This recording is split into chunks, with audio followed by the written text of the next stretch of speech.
ہر شخص کو آپ راضی نہیں رکھ سکتے، یہ کام چمچے اور منافق لوگ کرتے ہیں۔ بعض امیر سچے اور بااصول لوگوں سے اکثر لوگ ناراض اور ناخوش ہوتے ہیں۔ حضرت علی رضی اللہ تعالیٰ عنہ فرماتے ہیں، مجھے مایوس ہونے والے شخص پر تعجب ہوتا ہے جبکہ اس کے پاس استغفار کی قوت موجود ہے۔ جب اللہ کو آپ کی زندگی کو اچھا موڑ دینا ہوتا ہے تو برے لوگوں کی حقیقت آپ کے سامنے لے آتا ہے۔ امام حسین رضی اللہ تعالیٰ عنہ فرماتے ہیں، کبھی بھی حق بات کہنے سے مت گھبرانا، کیونکہ خدا کے سوا نہ تو کوئی زندگی کم کر سکتا ہے نہ کوئی رزق روک سکتا ہے۔ جسم گندا ہو تو لوگ دور ہو جاتے ہیں، دل گندا ہو تو رب دور ہو جاتا ہے۔ جیسا سوچو گے ویسا بنو گے، تمہارے خیالات ہی تمہاری تقدیر ہیں، آپ کی اچھی سوچ ہی آپ کے شاندار مستقبل کی ضمانت ہے۔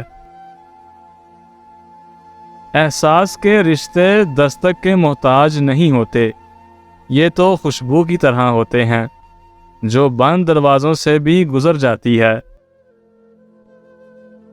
حضرت علی رضی اللہ تعالیٰ عنہ فرماتے ہیں، کم کھانا کم سونا، کم بولنا اللہ کے دوستوں کی نشانی ہے، زیادہ کھانا زیادہ سونا اور زیادہ بولنا شیطان کے دوستوں کی نشانی ہے۔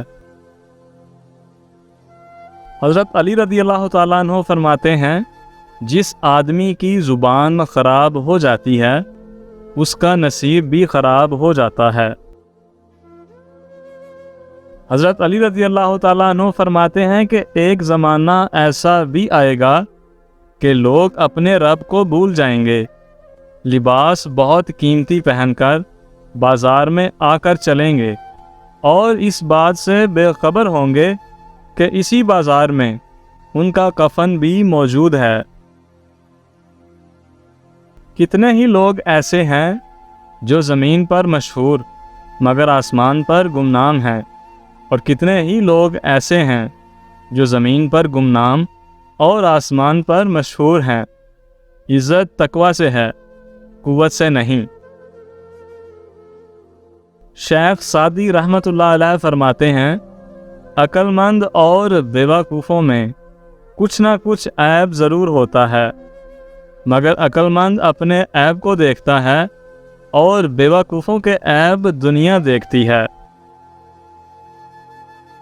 دل کی بات صاف صاف بتا دینی چاہیے، کیونکہ بتا دینے سے فیصلے ہوتے ہیں اور نہ بتانے سے فاصلے۔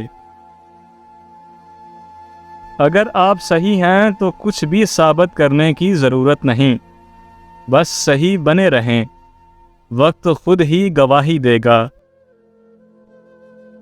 جتنی ذہانت بات کہنے کے لیے درکار ہوتی ہے اس سے دوگنی ذہانت دوسرے شخص کی بات سننے اور سمجھنے کے لیے درکار ہوتی ہے۔ پیٹھ پیچھے آپ کی بات چلے تو گھبرانا مت، کیونکہ بات انہی کی ہوتی ہے جن میں کوئی بات ہوتی ہے۔ اس عورت سے شادی کرو جو نگاہیں نیچی رکھتی ہو، کم بولتی ہو اور جس میں حسن اخلاق ہو، کیونکہ ایسی عورت کے مقدر میں بے بہا دولت ہوتی ہے۔ انسان امیدوں سے بندھا ہوا ایک ضدی پرندہ ہے جو گائل بھی امیدوں سے ہے اور زندہ بھی امیدوں پر ہے۔